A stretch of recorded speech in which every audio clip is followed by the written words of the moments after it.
வணக்கம். யுபிஎஸ்சி தேர்வு எழுதக்கூடிய தமிழ் மாணவர்களுக்கான பகுதியில, இது 19வது பிரிவு. இதுல கண்ணன் பாட்டு நம்ம பார்த்துட்ருக்கோம். இதுல அடுத்த பகுதியாக கண்ணன் என் காதலி என்ற தலைப்பில இது இடம்பெறுகிறது. இதற்குள்ள இடம்பெறுகின்ற உட்தலைப்பு சுட்டும் விழிச்சுடர்தான் என்பது இதனுடைய தலைப்பு. கண்ணம்மாவை காதலியாக நினைத்து பாடக்கூடிய பகுதி தான் இது. இதில் இடம்பெறக்கூடிய முக்கியமான சில பகுதிகளை மட்டும் இதில் கொடுத்துருக்கேன். இதனுடைய விளக்க பகுதியை இந்த யூடியூப் சேனல் லிங்க்ல பார்த்துக்கணும். இந்த பகுதியில் அவர் கன்னத்து முத்தத்தை பற்றியும் திரையிடல்தல் வேண்டாம் என்று சொல்கிறார். அது என்னன்றதை நமக்கு சுருக்கமாக பார்க்கலாம். கண்ணனை கண்ணம்மா என்ற தன் காதலியாக்கி பாடுதல் இந்த பகுதி. காத்திருக்க இயலவில்லை என்னால் கன்னத்து முத்தம் ஒன்று தந்தேனடி என்று சொல்லுகின்ற செய்தி. இயற்கையில் கண்ட உன்முகம் எது எது என்பதை சொல்கிறார்.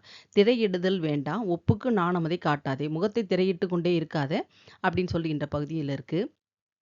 கண்ணன் பெண்ணுர் கொண்டு இயற்கையே தன் உடலாகவும் உறுப்புகளாகவும் கொண்டு தோன்றுவதை மாறாத காதல் அன்போடு பாடுகிறார் பாரதி. கண்ணனை கண்ணம்மா என்ற தன் காதலியாக்கி பாடுகின்ற பாடல் இது. கண்ணம்மா, நீ சாத்திரங்கள் பேசுவது எதற்கு? வயது முதிர்ந்தவர்கள் சம்மதத்தில் வதுவை முறைகள்னா சடங்குகளை எல்லாம் நான் பின்னாடி செய்வோம், அதுவரை என்னால் காத்திருக்க முடியாது.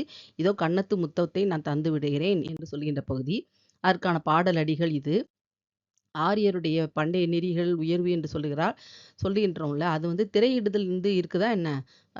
எனவே ஒரு முறை இருமுறை கண்டு பழகிய பிறகு வெறும் பெயரளவில் ஒப்புக்கு இந்த நாணத்தை திரையிட்டு மூடிக்கொண்டிருப்பது தேவையில்லை என்று சொல்லுகிறார். இதற்கான முழுமையான விளக்க பகுதிகளும் இந்த மொத்த பாடலடிகளோடு சேர்த்து இந்த யூடியூப் சேனலுடைய லிங்க்ல நீங்க போய் பார்த்துக்கலாம்.